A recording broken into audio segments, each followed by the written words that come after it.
अस्सलामु अलैकुम वरहमतुल्लाहि वबरकातुहु।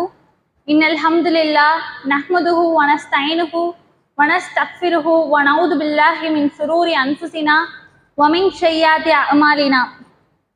मै यहदियल्लाहु फला मुदिल्ल लहु व मै युद्लिल फला हादिय लहु। अशहदु अल्ला इलाहा इल्लल्लाह व अशहदु अन्ना मुहम्मदन अब्दुहु व रसूलुहु अम्मा बाद। या अय्युहल्लज़ीना आमनू इत्तकुल्लाह हक्क तुकातिही வலா தமூத்துன்ன இல்லா வ அன்தும் முஸ்லிமுன். எல்லாம் வல்ல அல்லாஹ்வின் நல்லடியார்களே, இறைவனை அஞ்சும் விதத்தில் அஞ்சிக் கொள்ளுங்கள், முஸ்லிம்களாகவே தவிர மரணிக்க வேண்டாம் என்று உங்களையும் என்னையும் எச்சரித்தவளாக எனது உரையை நான் ஆரம்பம் செய்கிறேன்.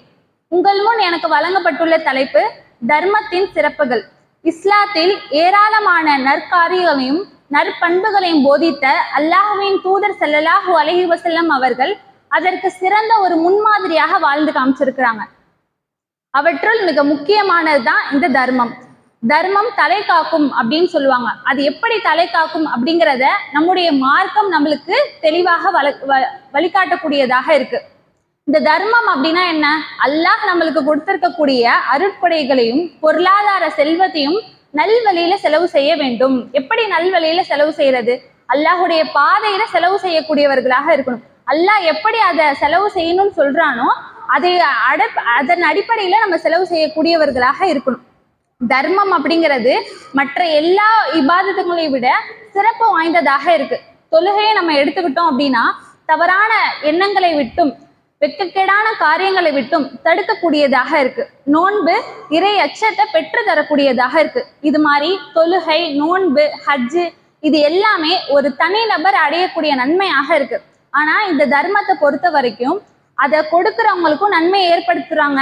அதே மாதிரி அதை வாங்குறவங்க ஒருவேளை உணவையோ ஒரு ஆடையோ வாங்கி அதன் மூலியமாக பயனடைகிறாங்க.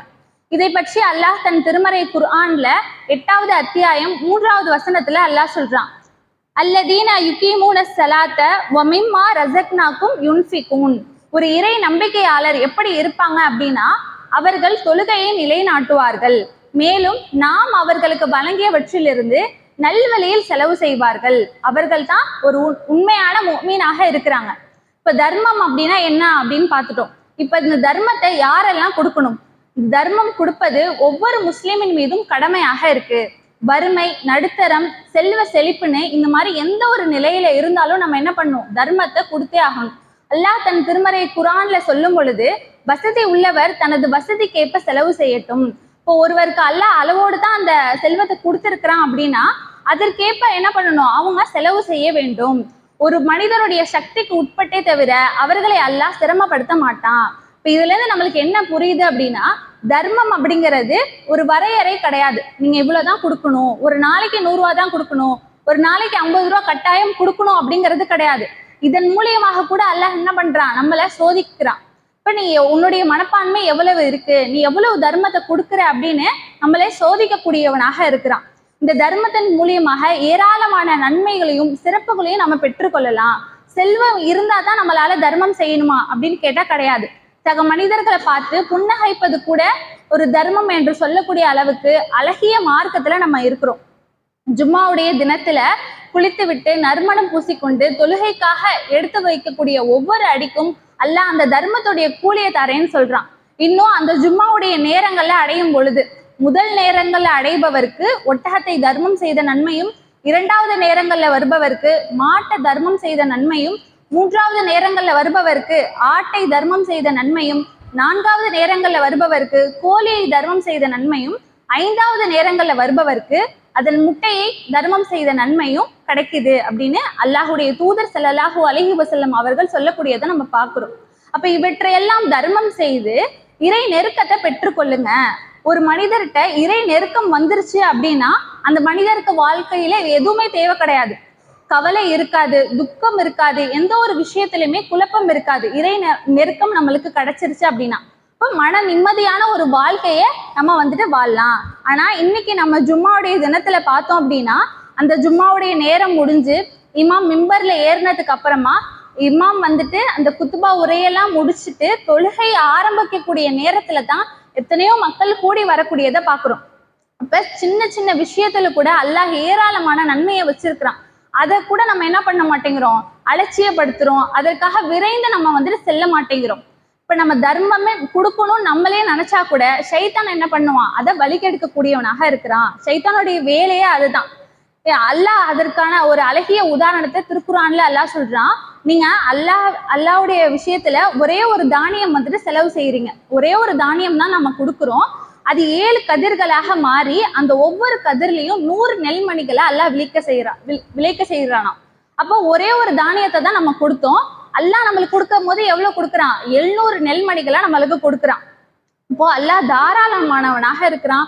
இன்னும் அல்லாஹ் சொல்லும் போது என்ன, தான் நாடியவருக்கு பன்மடங்காக நான் கொடுக்குறேன். இப்போ பெண்களாக இருக்கும்போது சீக்கிரமா புரியணும் அப்படின்னா, இப்போ ஒரு கடையில பை 1 get 2 ஆஃபர் அப்படின்னு போட்டிருக்காங்க. அப்ப அந்த கடையில எவ்வளவு கூட்டம் இருக்கும். ஒரு பொருள் தான் நம்ம வாங்க போறோம், ஆனா அதுக்கு 2 பொருள் இலவசமா அப்படின்னு அது உலகம் சார்ந்து இருக்கக்கூடிய விஷயத்துல அவ்வளவு ஆர்வம் காட்டுறோம். அப்ப அல்லாஹ்வுடைய பாதையில நம்ம செலவு செஞ்சோம் அப்படின்னா அல்லாஹ் நம்மளுக்கு என்ன பண்ணுவான், பன்மடங்காக நம்மளுக்கு கொடுக்குறேன்னு சொல்றான். அல்லாஹ்வுடைய தூதர் ஸல்லல்லாஹு அலைஹி வஸல்லம் அவர்கள் சொல்லக்கூடிய ஒரு செய்தி என்ன அப்படின்னா, ஒவ்வொரு நாளும் 2 வானவர்கள் இந்த உலகத்திற்கு இறங்குவாங்களாம். அந்த 2 வானவர்களுமே இந்த மனிதர்களுக்காக பிரார்த்தனை செய்யக்கூடியவராக இருப்பாங்க. நம்ம அல்லாஹ்வுடைய பாதையில தர்மம் செஞ்சோம் அப்படின்னா அதுல ஒரு வானவர் சொல்லுவாங்களாம், இறைவா இவர் தர்மம் செய்த நன்மைக்காக உன்னுடைய பிரதிபலனை அழைத்து விடுவாயாக, நீ இவருக்கு அருட்கொடைகளை கொடு, செல்வத்தை அதிகப்படுத்து அப்படின்னு நம்மளுக்காக ஒரு வானவர் பிரார்த்தனை செய்வாங்களாம். அதே மாதிரி நம்ம தர்மத்தை செய்யாம நமக்குள்ளேயே வச்சுக்கிட்டோம் அப்படின்னா இன்னொரு வானவர் பிரார்த்தனை செய்வாங்களாம், என்ன இறைவா இவங்க தர்மம் செய்யல, தனக்குள்ளேயே தடுத்து வச்சு கொண்டாங்க, அதன் காரணத்துக்காக இவருக்கு நீ அழிவை ஏற்படுத்து. அப்போ நம்மளுக்காக ஒரு வானவர் நமக்கு எதிராக பிரார்த்தனை செஞ்சாங்க அப்படின்னா அதை அல்லாஹ் ஏத்துக்கிறதுக்கு எவ்வளவு நேரம் ஆயிட போகுது. இன்னைக்கு நம்மள்கிட்ட இருக்கக்கூடிய அதிகமான யூஸ் பண்ற வேர்டு என்ன அப்படின்னா, ஒருத்தவங்க யாசகம் கேட்டு வராங்க, என்ன சொல்லுவோம், சில்லறை இல்ல, வேலையா இருக்கேன், நீங்க போயிட்டு அப்புறமா வாங்க அப்படின்னு அவர்களை உதாசீனப்படுத்தக்கூடியவர்களாக இருக்கணும். தம்முடைய சொல்லாலையும் செயலாலையும் எத்தனையோ மக்கள் என்ன பண்றாங்க, ஒருத்தவங்களை உதவி கேட்டு வந்தாங்க அப்படின்னா அவர்களை உதாசீனப்படுத்தக்கூடியதை நம்ம பார்க்கிறோம். அல்லாஹ்வுடைய தூதர் ஸல்லல்லாஹு அலைஹி வஸல்லம் அவங்க சொல்லக்கூடிய செய்தி என்ன அப்படின்னா, ஒரு காலம் வருமா, நம்ம தர்ம பொருட்கள் எல்லாமே எடுத்து வச்சுட்டு ஒரு சாலையில நம்ம நடந்து போனோம் அப்படின்னா அந்த தர்ம பொருட்களை வாங்குறதுக்கு கூட யாருமே இல்லாம போயிடுவாங்களாம். அந்த மாதிரி ஒரு காலம் வரும். அப்போ நம்மளுக்கு அந்த வாய்ப்பு இருக்கு, அல்லாஹ் நம்மளுக்கு அந்த செல்வத்தை கொடுத்துருக்கிறான். நம்மள்ட்ட ஒருத்தவங்க உதவி கேட்கிறாங்க அப்படின்னா இதன் மூலியமாக நம்ம என்ன பண்ணணும், அதிகமான நன்மையை பெற்றுக்கொள்ளணும். நரகத்தில இருந்து பாதுகாக்கக்கூடிய அந்த தர்மத்தை நம்ம கேடயமாக பயன்படுத்திக்கணும். அப்படி ஒரு காலத்துக்கு நம்ம இது பண்ணிடக்கூடாது. நம்ம இந்த தர்மத்தை நம்ம கொடுக்குறோம் அப்படின்னா அதன் மூலியமாக நிறைய நன்மைகளையும் நரகத்திலிருந்து பாதுகாப்பையும் நம்ம பெற்றுக்கொள்ளணும். இப்ப இப்படிப்பட்ட ஒரு வாய்ப்பை அல்லாஹ் நம்மளுக்கு கொடுத்திருக்கிறான். இன்னும் சில மக்கள் என்ன பண்ணுவாங்க அப்படின்னா, நான் நகை சேர்க்கணும், பணம் கட்டணும் அப்படின்னு நிறைய மக்கள் அந்த தர்மத்தை செய்யாம தனக்குள்ளேயே சேர்த்து வச்சுப்பாங்க. இப்ப அல்லாஹ்வுடைய தூதர் ஸல்லல்லாஹு அலைஹி வஸல்லம் அவங்க என்ன சொல்றாங்க அப்படின்னா, நீங்க சேர்த்து வைக்கக்கூடிய ஒவ்வொரு செல்வமும் மறுமை நாள்ல நச்சுடைய பாம்பாக மாறும். எப்படி நச்சுடைய பாம்பாக மாறுமா, அது மாறி அவனுடைய கழுத்துல சுற்றி கொண்டு தனது 2 விஷ பற்களால் அவனை கொத்தி கொண்டே இருக்கும். சுப்ஹானல்லாஹ், எப்படிப்பட்ட ஒரு வேதனையா அல்லாஹ் வச்சிருக்கான் அப்படிங்கிறத பாருங்க. அப்ப அந்த கொத்தும் பொழுது அது சொல்லக்கூடிய செய்தி என்ன தெரியுமா, நான் தான் உனது செல்வம், நான் தான் உனது பொக்கிஷம், நீ என்னதான் என்ன பண்ண, தேடி தேடி ஓடி ஓடி சேர்த்த, நீ என்னதான் கஷ்டப்பட்டு சம்பாரிச்ச அப்படின்னு அந்த பாம்பு சொல்லக்கூடியதாக இருக்குமா. அப்போ இது மாதிரி தண்டனையிலிருந்து நம்ம தப்பிக்கணும் அப்படின்னா நிறைய நம்ம என்ன பண்ணணும், அல்லாஹ்வுடைய பாதையில தர்மம் செய்யக்கூடியவர்களாக இருக்கணும்.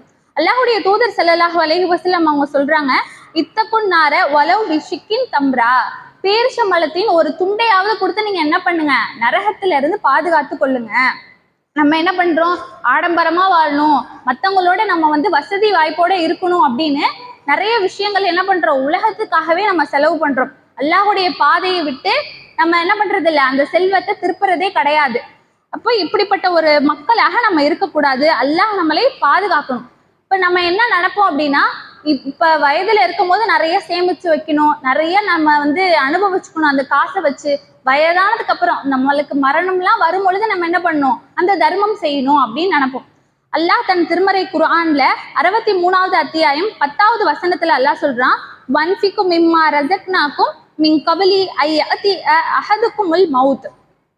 உமக்கு மரணம் வருவதற்கு முன்னால் நாம் உங்களுக்கு வழங்கியவற்றிலிருந்து நல்வழியில் செலவு செய்யுங்க.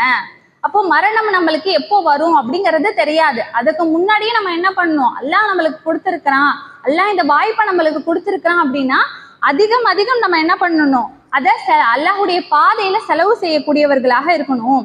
இப்படி செலவு செய்யாம அந்த மனிதர் மறுமையுடைய நாள்ல போய் கேட்பானா, யகூலு ரப்பி லவ்லா அஹர்தனி இலா அஜலின் கரீப், யா அல்லாஹ் எனக்கு கொஞ்சம் அவகாசம் நீ அளித்திருக்க கூடாதா, இன்னும் கொஞ்ச நாள் இருந்தா நான் என்ன பண்ணுவேன் அப்படின்னா ஃபஸதக்க அகும் மினஸ் சாலிஹீன், நான் தர்மம் செஞ்சு நல்லவனாக உங்க இடத்துல நான் வந்திருப்பேனே. அப்போ அந்த இடத்துல கூட மற்ற இபாதத்துக்களை அந்த மனிதர் கேட்க மாட்டாராம். ஏன் தொழுகையை நம்ம எடுத்துக்கிட்டோம் அப்படின்னா அதுக்கு ஒழு செய்யணும், ஒரு 5 நேரம் நம்ம நின்று என்ன பண்ணணும், அல்லாஹ்வை வணங்கணும். நோன்பு அப்படின்னா ஒரு நாள் ஃபுல்லா நம்ம உண்ணாம பருகாம இருக்கணும். ஆனா தர்மம் அப்படிங்கிறது அப்படி கிடையாது. நம்மள்ட்ட செல்வம் இருக்கு, ஒருத்தவங்கள்ட்ட உதவி வந்து கேட்கிறாங்க அப்படின்னா அவர்களுக்கு நம்ம என்ன பண்ணலாம், நிறைய தர்மம் பண்ணலாம். அல்லாஹ்வுடைய பாதையில நம்ம தர்மம் செய்யக்கூடியவர்களாக இருக்கணும். இந்த தர்மம் அப்படிங்கிறது ஏராளமான சிறப்புகளை கொண்டதாக இருக்கு. இந்த சிறு சிறு தர்மங்களை செய்வதன் மூலியமாக அல்லாஹ் நம்மளுக்கு என்ன பண்றான், நரகத்திலிருந்து பாதுகாக்கக்கூடிய ஒரு கேடயமாகவும் இருக்கு. இம்மையிலையும் மறுமையிலையும் அதன் நன்மையை நம்ம அடையலாம். ஒருவர் உயிரோட இருக்கும் பொழுதுதான் அந்த தர்மம் நம்மளை காக்குமா அப்படின்னு கேட்டா கிடையாது. ஒருவர் மரணத்திற்கு பின்பும் சதக்குத்தல் ஜாரியா என்று சொல்லக்கூடிய அந்த விஷயம் என்ன பண்ணும், நம்மளுடைய மரணத்திற்கு பின்பும் நம்மளுக்காக அந்த நன்மையை பெற்று தரக்கூடியதாக இருக்கு. இன்னும் மறுமையில நம்ம மறுமையுடைய நாள்ல இருக்கோம் அப்படின்னா அல்லாஹுடைய நிழலை தவிர்த்து வேற எந்த ஒரு நிழலுமே இல்லாத அந்த அரிசினுடைய நிழல் 7 பேருக்கு சொந்தம் அப்படின்னு அல்லாஹ் சொல்றான். அதுல ஒரு வகை யாரு அப்படின்னா வலது கரம் கொடுக்கக்கூடிய தர்மம் இடது கரத்துக்கு தெரியாம கொடுப்பாங்களாம். அப்படிப்பட்ட மனிதர்களுக்கு அல்லாஹ் அரிசியுடைய நிழலை தரேன்னு சொல்றான். இன்னும் சொர்க்கத்துக்கு நம்ம போனோம் அப்படின்னா அதுலயும் கூட ஒரு சிறப்பு இருக்கு. என்ன அப்படின்னா சதகா என்று சொல்லக்கூடிய ஒரு சொர்க்கத்தின் வாசலாக மலக்குமார்கள் நம்மளை வந்து அழைப்பாங்களாம். இப்ப இப்படிப்பட்ட ஏராளமான சிறப்புகளையும் நன்மைகளையும் இந்த தர்மம் செய்வதன் மூலியமாக நம்ம அடையலாம். சிறு துளி பெருவெள்ளம் ஆகுவது போல நம்மளால முடிஞ்ச சிறு சிறு தர்மங்களை செஞ்சு அல்லாஹ்வுடைய நல்ல நன்மக்களாக வாழ வல்ல ரஹ்மான் அருள் புரிவானாக என்று கூறி எனது உரையை நிறைவு செய்கிறேன். வாஹிர் தவானா அல்ஹம்துலில்லாஹி ரப்பில் ஆலமீன். அஸ்ஸலாமு அலைக்கும் வரஹ்மத்துல்லாஹி வபரகாத்துஹு.